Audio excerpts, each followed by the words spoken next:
On today's show, we talk about some surprises on the NHL rookie side. We'll talk about Seamus Casey on fire, Luchanko maybe getting a 9-game trial, all that and a lot more coming on today's episode of Locked On NHL Prospects.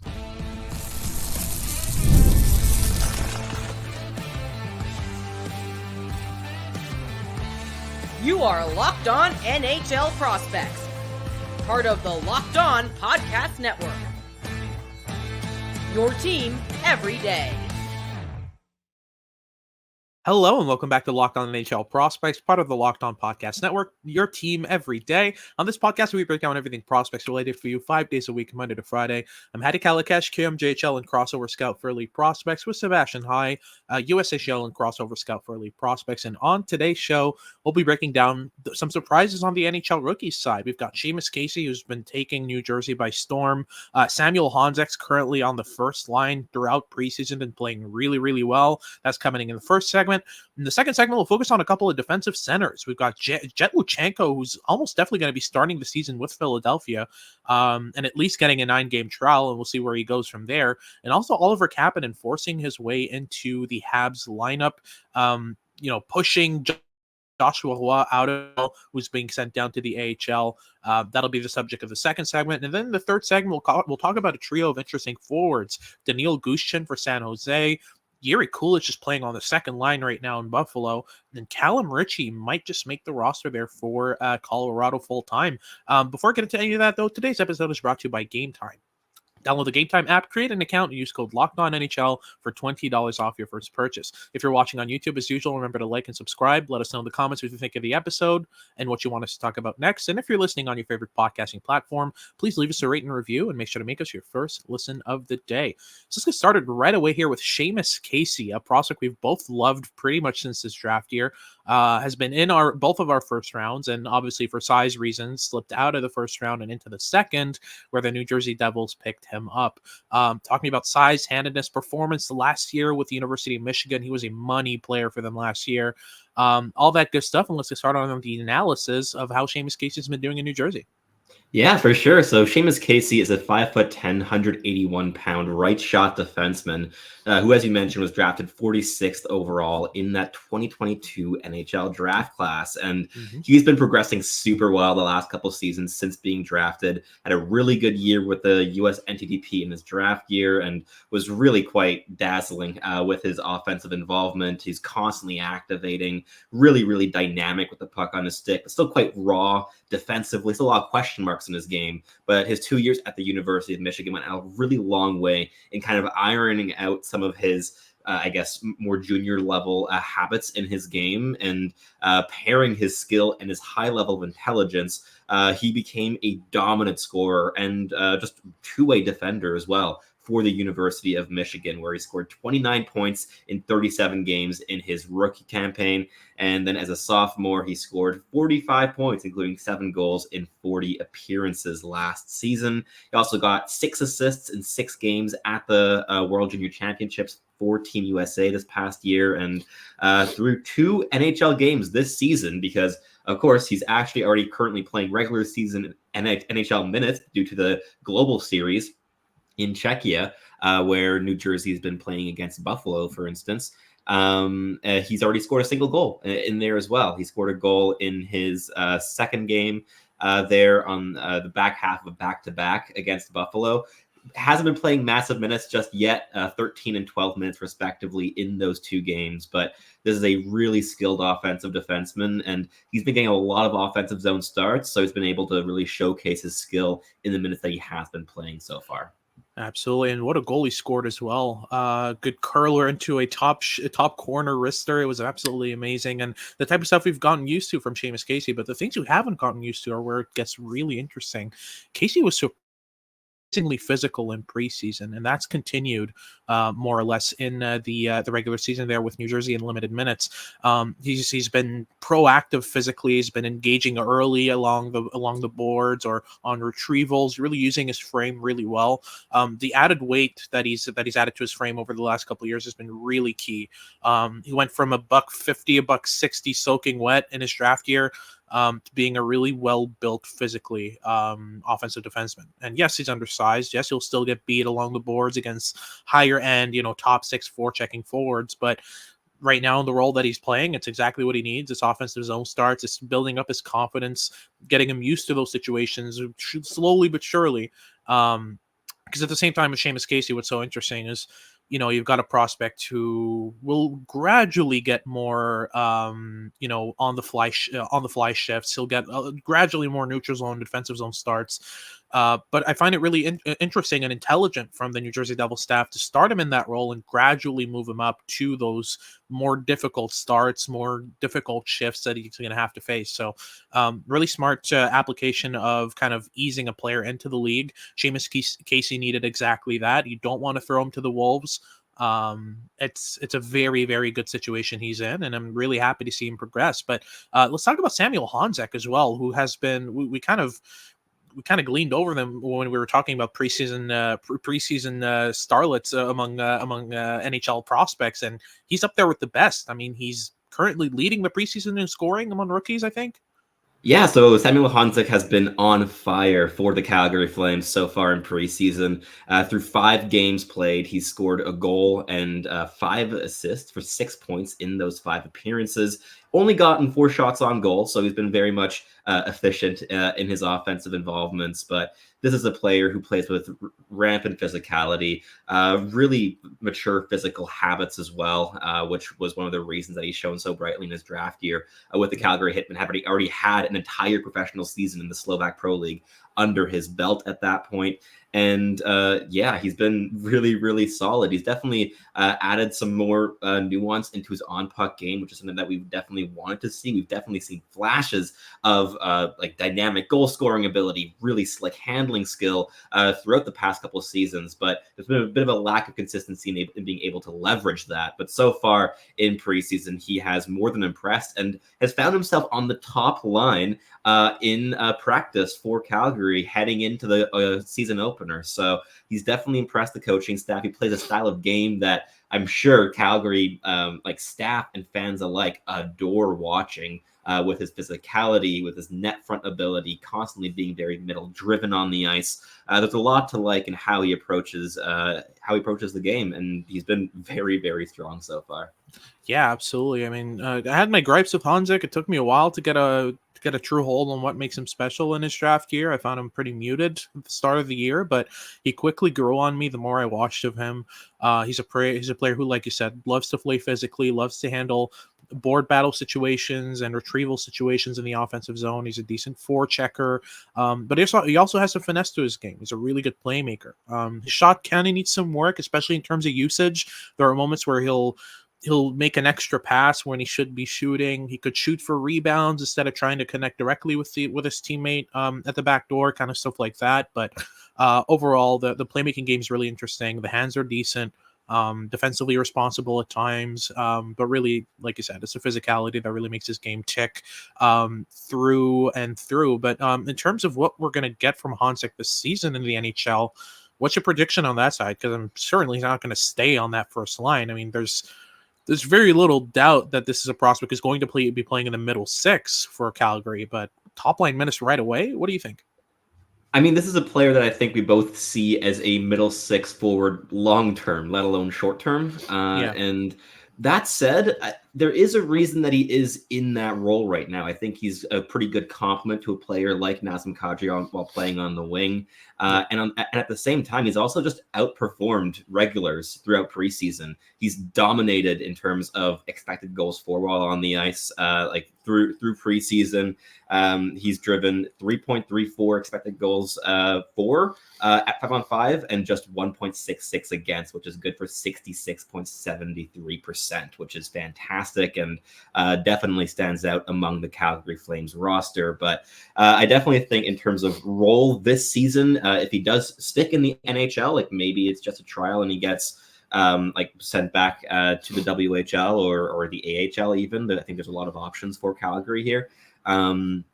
I think that a middle 6 capacity, playing on the wing, adding some physicality, maybe getting some PK2 shifts in there, maybe some second power play shifts as well, because he can play that net front presence and at even strength, just being a solid facilitator, a strong F1, and also being able to kind of rotate with his centerman especially in the offensive zone in terms of role, because he hasn't played a lot of center in his career so far. Defensively, I think it's good to start out on the wing for him in terms of responsibilities, but in the offensive zone, he is quite capable with center habits. But yeah, a lot to like with Honzek, and slight apologies to Flames fans for not having talked about him until now in preseason, because he's been very good for the entirety of it.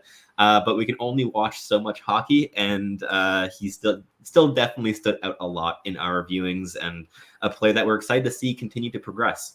Absolutely. And that wraps things up for our first segment. We'll get it right into our second here, where we're going to talk about the likes of Jett Luchanko and Oliver Kapanen, two defensive centers that have really, really stood out in preseason and are forcing the way into NHL lineups. Before we get into that, though, a quick word from our sponsors at FanDuel. Hey, NFL fans, you can start the season off with a big return on FanDuel, America's #1 sportsbook.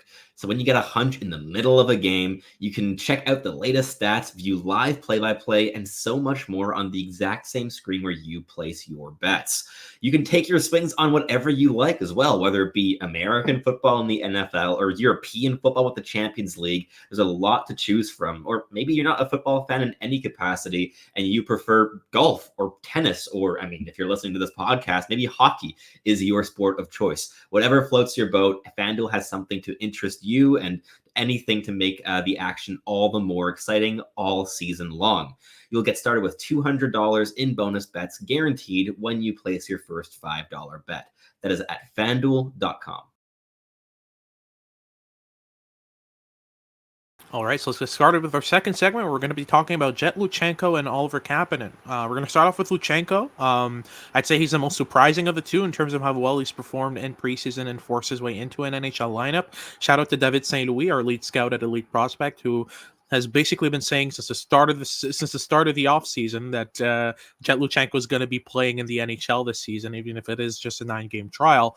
So far, so good on that prediction. I mean, Luchanko has been absolutely phenomenal for the Flyers in preseason there. By far and away the most mature and polished 18-year-old in preseason across NHL rosters. That includes the likes of Consta Helenius on the Buffalo Sabres side. I watched both extensively. Macklin Celebrini as well. Luchanko's just been incredibly. You can't tell this kid's 18. He's athletic, fast, physical, willful defensively, intelligent defensively. He's got all the little habits and things that we've been looking for from these defensive prospects who want to make the NHL early. And he's been forcing his way to Philadelphia. But first, talk me through why it was surprising for him to be selected at 13th overall by the Flyers, and just overall how he performed last year with Guelph, because I think both of us could kind of see this coming with Luchanko, right? Yeah, we definitely thought that he was going to be a riser relative to where public boards had him, where fans expected him to get drafted. That said, I think we're both still taking a little bit aback when he was selected ahead of Consta Helenius, who I think we both saw as like the player in Luchanko's mold that was overwhelmingly likely to go ahead of Luchanko, and then the next team that would miss out on Helenius would be quite interested in Luchanko, but that didn't end up happening. Philadelphia actually just picked Luchanko one slot ahead of Consta Helenius going to the Buffalo Sabres, and his offensive numbers last season were not the most eye-popping in the world, with 20 goals and 74 points through 68 games with the Guelph Storm, but he was fantastic at the U18 World Championships for Team Canada, playing an integral role in the middle six. He's one of the few reliable centermen that roster had. And despite not playing premier offensive minutes, he still logged a point a game in that tournament with 2 goals and 7 points through 7 games. And I think it's always just been his style of play that we've just adored. He is so incredibly hardworking. He is athletic, as you mentioned. He's a really nuanced playmaker. He's middle driven.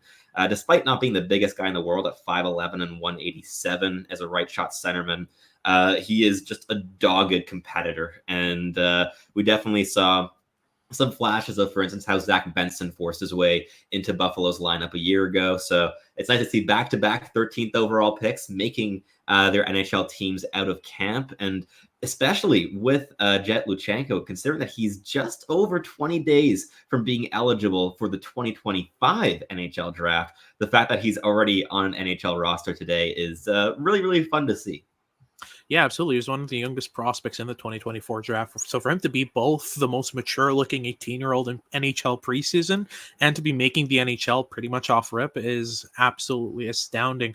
Quick shout out to Luchanko as well in terms of production. Yes, he had only quote unquote 74 points in 68 games, but it was with the Guelph Storm, an objectively bad team last year. And he led the team in scoring. he was our best scorer by 3 points. Braden Bowman was second at 71 points, and then a third on that team with 55 points was Jake Carabella.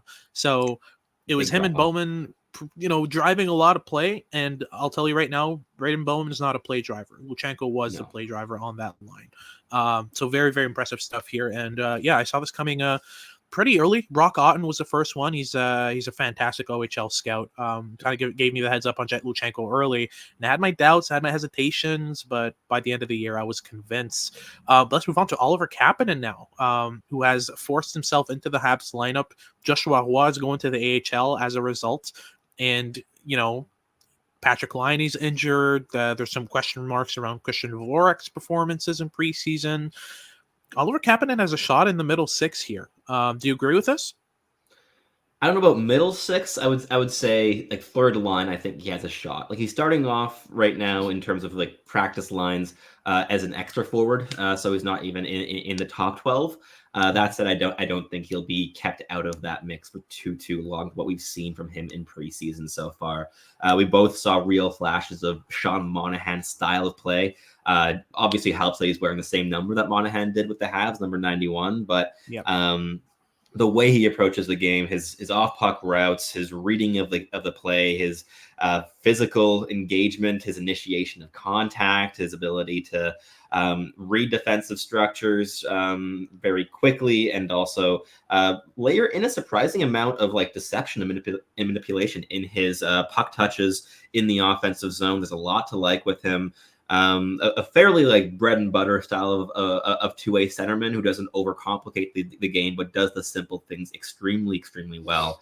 And he's a guy who's just been developing relatively quietly in Finland with Kalpa and Liga, mainly due to, the Habs prospect pool being very deep and a lot of other players being a bit more at the forefront in terms of being in the spotlight for Habs fans. But he's certainly made a name for himself at this camp. And as you mentioned, to push out Joshua Roy, who is an equally intelligent forward, or probably more so intelligent than Oliver Kapanen even, is very impressive considering that Roy seemingly had cemented himself as a middle six guy for the Habs last season. Definitely still a couple of things for Roy to work on, and I think getting top line minutes in Laval will actually be really beneficial to him in terms of just further working on his offensive dynamism. But yeah, a lot to like with Oliver Kapanen.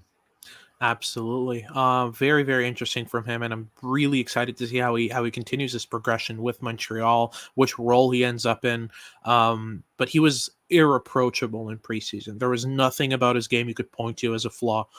Did everything well, used cutbacks, used delays, crossovers to get to the middle, worked the boards really well, was physical, was engaged defensively, was skating really well.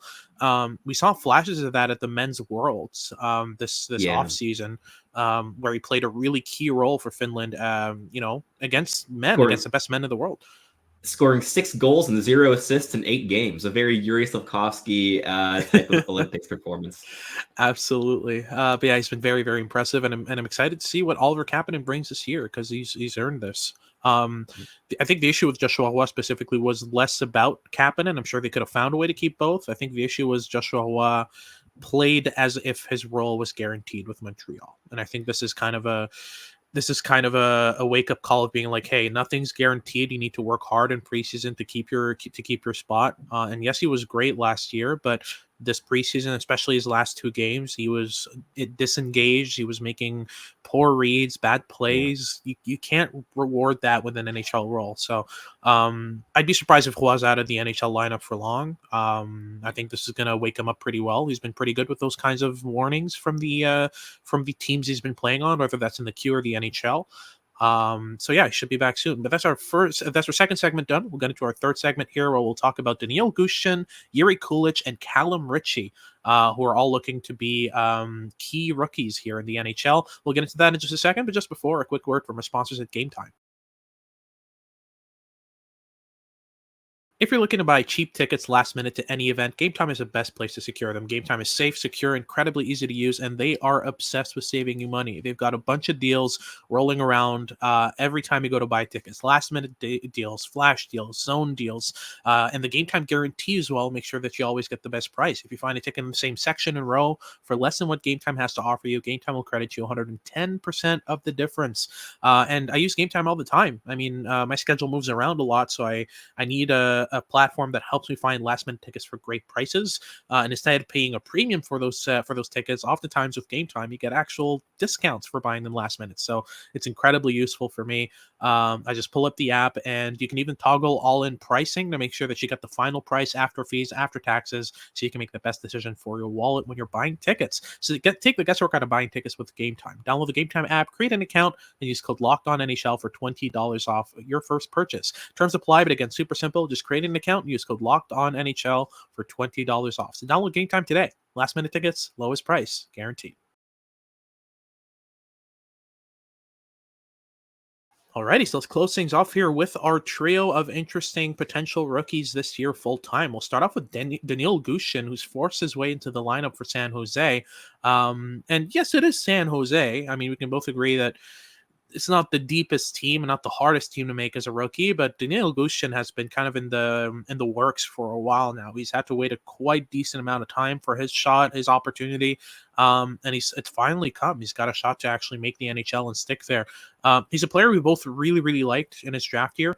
Moved over to the OHL after playing USHL with the Muskegon Lumberjacks. I can't name OHL team he played with off the top of my head. There's too much Niagara on that side. Niagara, it's the Ice Dogs. Yes, they were not a good watch in his time. No. But he's developed really well. Played some really good seasons in the AHL, and look at him now. So yeah, talking with your size, handedness, the profile of Gushchin, what kind of player we're talking about, all that good stuff. He is a hyper-skilled, perhaps slightly individualistic winger who has a lot of skill and flair in his game and has a propensity for scoring highlight reel goals. He's 5'8" and 165 pounds, a left shot winger. He can play on both sides, and he's 22 years of age. He was drafted in the third round at 76th overall into the 2020 NHL draft by the Sharks. And as you mentioned, he's playing in Muskegon. In his draft season, he played another year in Muskegon as a D+1. And then he moved over to the OHL as a D+2 with Niagara, where he scored 41 goals and 71 points in 51 games on a really, really poor team. And since then, he's just been kind of simmering along in the background for the San Jose Barracuda, scoring some pretty goals, getting very short stints in the NHL. He's accumulated a total of 6 NHL games.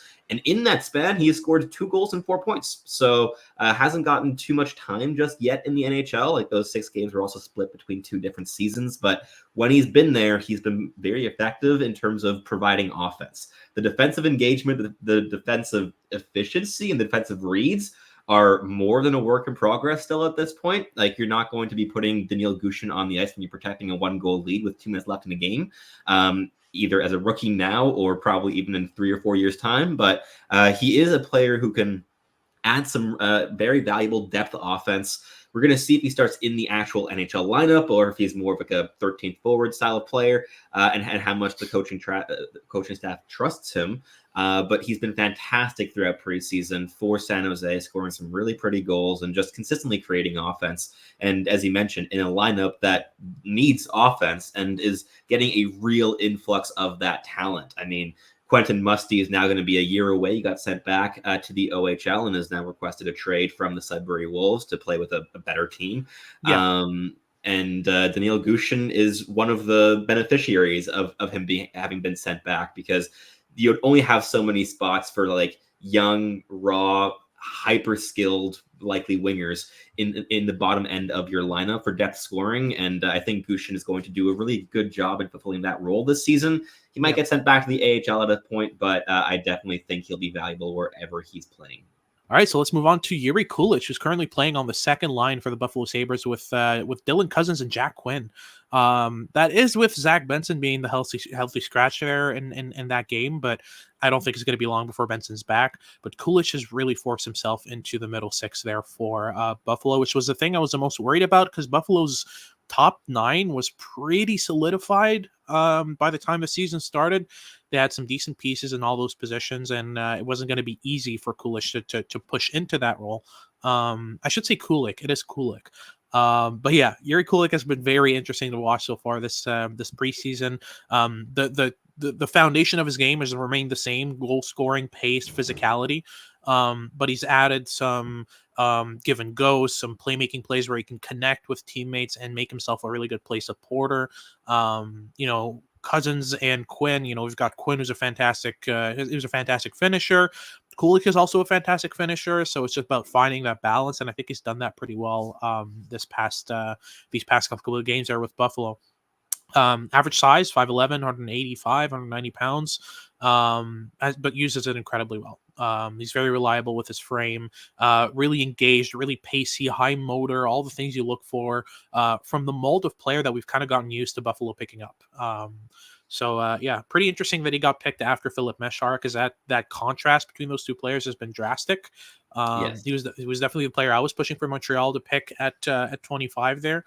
At 24 rather, I should say. But they went for Meshar, who's a bit more kind of skillful. 26. Was it 26? It was 26. Yeah. Damn, it was 2 picks before Kulich. Kulich went 28th. Man, Kulich was picked late. Jeez. I mean, I would have been pushing for Brad Lambert, who went 30th or 31st. Yeah, both of those were great options. But yeah, Kulich has just been absolutely fantastic over the past couple of months. In preseason, even heading back to last year in the AHL, he was absolutely money for them, scoring goals. And just remember, if Kulich gets sent down, it's not the end of the world. He's still 20 years old. Most 20-year-olds are starting in the AHL, playing their first season, sometimes not even still there. Playing junior. Yeah, so the fact that Jiri Kulich broke into the AHL at 18, made a name for himself right off bat, made himself into a key AHLer at 20 years old is absolutely fantastic stuff. And now we're seeing how this player can kind of translate his game to the NHL. So it's been working fairly well for him. Let's close things off here with Calum Ritchie, who we've both been really big fans of pretty much his entire since his draft year, and seeing him make the NHL here with the Colorado Avalanche, seeing the absolutely ridiculous breakaway goal he scored for them, where he faked the release, kind of slid the puck to his backhand and shot it past the goalie in one motion. The type of stuff that Calum Ritchie's creativity can come up with is absolutely ridiculous, and that's why he's in the NHL now, right? Indeed, and he's just 19 years old still. And as you mentioned, this is a player that we've definitely been following for a long time. I've been watching him. I caught multiple live viewings of him in his D-1 season even, and fell in love with him. He was like the only Oshawa General playing good hockey that year. And yeah, he's been progressing super well since then. He definitely fell a little bit on draft boards. I remember him starting off his draft campaign in talks in top 10, even borderline top 5 conversations, but he did not have any surrounding talent that year with Oshawa, and definitely fell down boards as a result of that. And I think fell a little bit too far, especially on mine personally. But highly intelligent, as you mentioned, creative player, defensively responsible, not the prettiest skater in the world by any stretch of the imagination, but very opportunistic and just so cerebral in his every action. He doesn't do anything without intent. Everything he does is calculated, and there's a real NHL processor there already, and he thinks the game at beyond an NHL average pace, in my opinion, and very happy to see him already in that Colorado lineup. That was a great trade as well for the Colorado Avalanche, where they acquired that, or well, it wasn't that pick, it was the 2 other picks that they had in the 2023 draft. Where they trade with the Habs in the Alex Newhook trade. But a great selection at 27th overall is found money. And to have a 27th overall selection starting in your NHL team just over a year after making that investment is excellent. And Calum Ritchie could not have hoped for a better organization to land in than Colorado, to work on the specific things that he had to work on, and also to be given the trust to play the minutes that he needs to be playing to continue his development. Absolutely. But that wraps it up for today's show. Thank you very much for tuning in. If you're watching on YouTube, remember to like and subscribe. Let us know in the comments below what you think of the episode, what you want us to talk about next. And if you're listening on your favorite podcasting platform, please leave us a rating and review and make sure to make us your first listen. For a second listen of the day, make sure to check out Locked On Sports Today. They've got all your news and updates about what's going on around sports. And make sure to tune in for our future shows as we continue our prospect coverage for the month of October. For our fans over watching on YouTube, say hi to Millie. She is very comfortable and happy right next to me here. And we'll see you next time. And there goes my camera. See, that's why I don't do that. It was worth it for the Millie shot. Absolutely. So this has been Hattie Kalakash with Sebastian High, and we hope you tune in next time.